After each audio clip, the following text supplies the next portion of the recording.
उन दिनों कनाडा में जॉब करता था। 10 साल हो गए थे मुझे वहां पे। मेरी पत्नी नंदनी और मेरी शादी को 4 साल हो गए थे। हमारा प्रवीण भी 1 साल का हो गया था। विदेश में हमारा मन नहीं लग रहा था। रह रह के अपने देश की मिट्टी बुला ही लेती थी। फाइनली एक दिन हमने डिसाइड किया कि हम इंडिया वापस जाते हैं, वहीं कुछ कर लेंगे अपनों के बीच। बनारस में हमारी पुरानी हवेली थी जो सालों से बंद थी। नंदनी का मायका बनारस में था, सो हमने सोचा कि उसी हवेली को होटल में बदल के हम भी उसी में रह लेंगे। सो एक दिन हमने अपना बोरिया बिस्तर बांधा और इंडिया की प्लेन पकड़ ली और बनारस आ गए, अपनी पुरानी हवेली।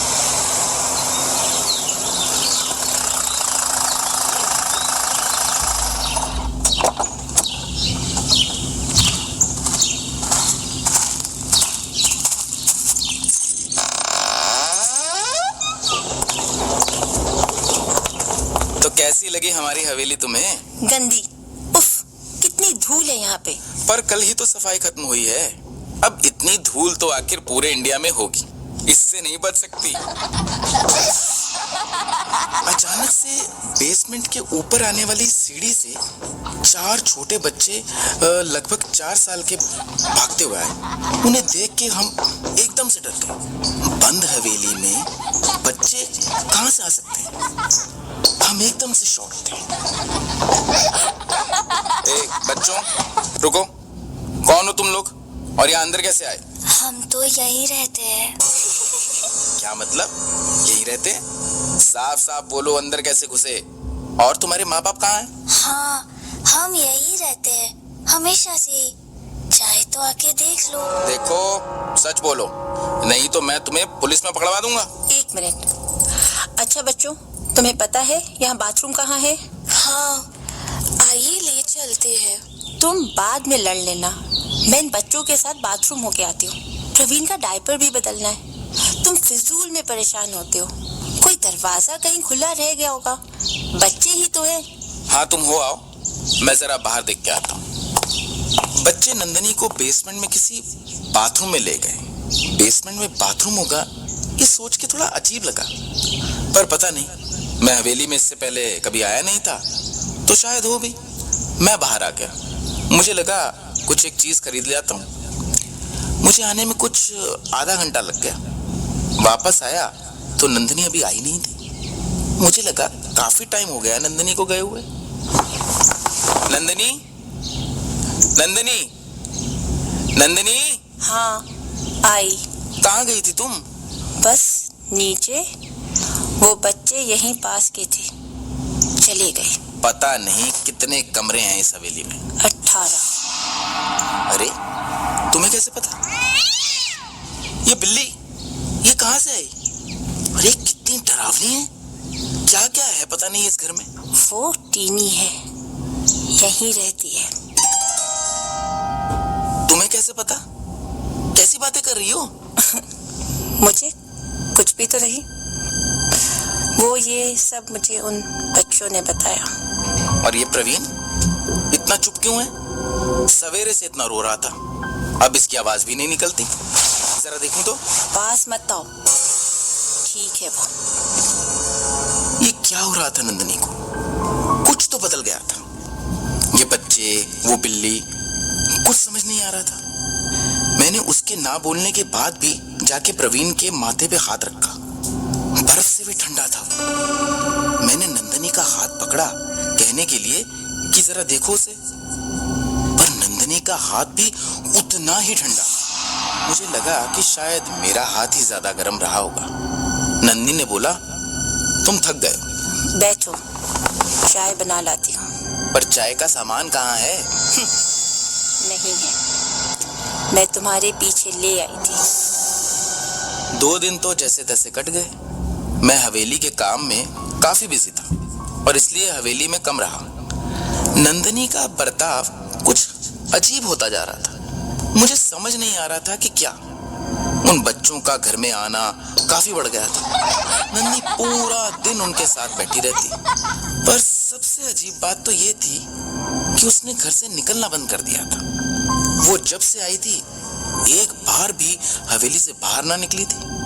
जिस जिसने कनाडा से मुझे इंडिया घुमाने के लिए सर में दर्द कर दिया था, अब हवेली से बाहर ही नहीं जाना चाहती थी।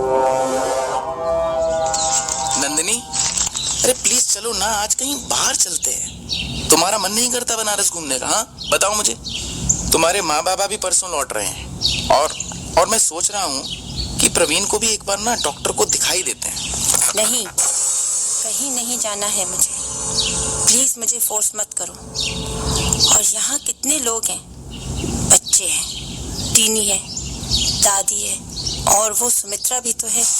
जब तुम दिन में काम से जाते हो, इनके साथ मेरा मन लगा रहता है। दादी, सुमित्रा, आखिर कौन है ये लोग? मैं क्यों कभी नहीं मिला इनसे? और कहाँ रहते कहाँ हैं ये लोग? तुम किससे मिलती हो? किसके साथ होती हो? नंदिनी देखो, मुझे कुछ ठीक नहीं लग रहा है। तुम फिर परेशान हो रहे हो। मैंने कहा ना। दादी, सुमित्रा, ये कौन लोग थे? और नंदिनी इनसे क्यों मिलती थी? आखिर ये चक्कर क्या था? तसल्ली के लिए मैंने बोला, ये जो भी लोग हैं, नंदिनी, मुझे इनसे मिलना है। हाँ तो मिल लेना, अभी तो यही थी दोनों। हम तो यही है बेटा, हमेशा से यही थे। कौन है ये नंदिनी? और क्या मतलब हमेशा से? अरे ये दादी है, ये यहीं रहती है पास में। तुम नहीं होते थे तो मेरे पास आके बैठ जाती थी। काफी अच्छी लड़की है नंदिनी, हमारा भी मन लगा रहता है, नहीं तो अकेले। कौन हो तुम लोग?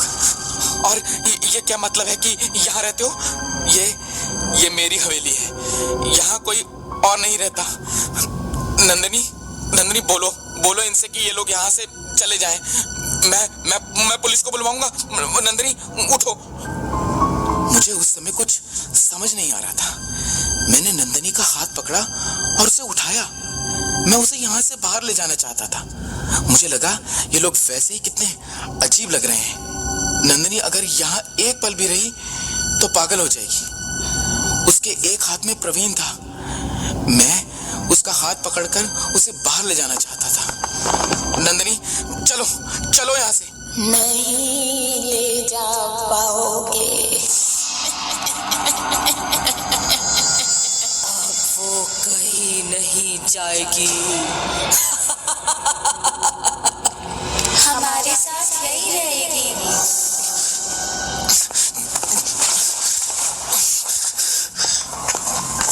रितेश रुको, मुझे कहीं नहीं जाना। रितेश।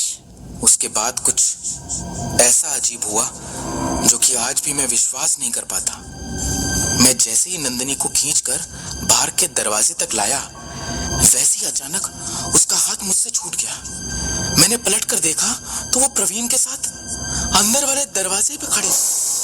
मेरा सर चकरा रहा था कि आखिर ये हो क्या रहा था और ये हो भी कैसे सकता था। It's not possible. तभी एक आवाज आई, पकड़वाम बम बोले। बेटा, हवा को नहीं पकड़ते, वो कभी हाथ नहीं आती। आप कौन हैं? मेरा नाम परमहंस है। मैं एक योगी हूँ। जिस सवाल को लेकर तुम परेशान हो, उसका जवाब है मेरे पास। मैं बाहर आया। बाबा वहीं खड़े थे। एक अजीब सी शांति थी उनके चेहरे पे। मैं उनके सामने रो पड़ा। मैंने कहा, बाबा ये क्या हो रहा है? क्या गया है नंदिनी को? और अभी जो ये हुआ। बेटा, सत्य वास्तविकता से भी ज्यादा भयानक है। मैं जो कह रहा हूँ उसे ध्यान से सुनना। बेटा, तुम्हारी पत्नी और बच्चा अब जीवित नहीं है। उन्हें मरे 4 दिन हो चुके हैं। क्या कह रहे हैं आप? भी उन औरतों की तरह पागल तो नहीं है? अभी तो नंदिनी मेरे साथ थी। जाइए यहाँ से। जो तुम्हारे साथ थी वो तुम्हारी पत्नी नहीं, उसकी आत्मा थी। तुम्हारी पत्नी को भी नहीं पता कि वो मर चुकी है, ना ही उसे पता चलेगा कभी। तुम्हें इस हवेली के बारे में कुछ नहीं पता। बहुत साल पहले यहाँ पे 3 बच्चों को उनकी माँ से अलग करके निर्दयता से मार दिया गया था, पर उनकी आत्माएं आज भी इस हवेली में है। जो कोई भी औरत इस हवेली में जाती है, वो बच्चे उसे अपनी माँ समझकर मार देते हैं।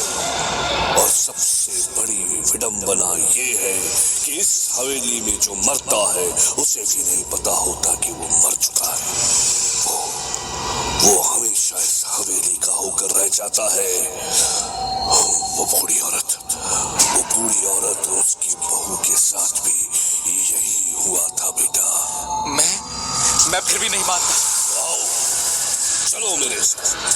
पकड़वाओ। मैं बाबा के साथ अंदर गया। ओम ह्रीं स्फुरा स्फुरा प्रस्फुरा प्रस्फुरा खुरा खुरा धरान रूपा चढ़ा चढ़ा प्रचड़ा प्रचड़ा कहा कहा वमा वमा बधा बधा खड़या खड़या। और जैसे ही बाबा अंदर घुसे, वहां कोई नहीं था। मुझे ये सोचकर और भी डर लग रहा था कि जो बाबा कह रहे हैं कहीं वो सच ना हो। बाबा ने मुझसे पूछा कि जब तुम यहाँ आए थे तो तुम्हारी पत्नी सबसे पहले कहाँ गई थी।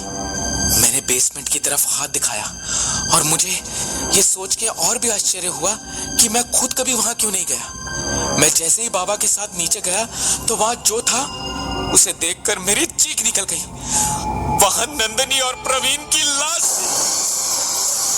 नंदनी, नहीं। उसके बाद मुझे कुछ भी याद नहीं। मैं बेहोश हो गया था। काफी दिनों तक मैं हॉस्पिटल में था।